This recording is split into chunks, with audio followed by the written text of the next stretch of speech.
اعوذ باللہ من الشیطان الرجیم، بسم اللہ الرحمن الرحیم۔ سارہ ایک قدیم معتبر اور عالمگیر سطح پر مقبول نام ہے جس کے معنی ہے خوشی لانے والی اور مسرت کا باعث کے ہیں۔ عربی اور عبرانی لغات کے مطابق اس کا مطلب شہزادی، ملکہ یا عظیم مرتبے والی خاتون بھی لیا جاتا ہے۔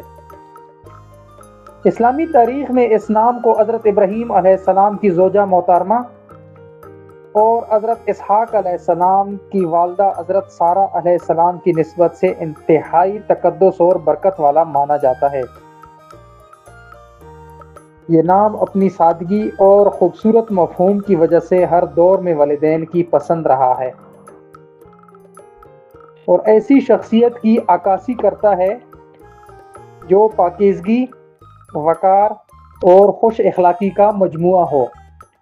امید کرتے ہیں کہ یہ ویڈیو آپ لوگوں کے لیے پسند آئی ہوگی۔ اگر ابھی تک آپ نے میرے چینل کو سبسکرائب نہیں کیا ہے تو برائے مہربانی چینل کو سبسکرائب کیجیے تاکہ میری ہر آنے والی ویڈیو آپ کو بر وقت ملے۔ تب تک کے لیے اللہ حافظ، اللہ نگہبان۔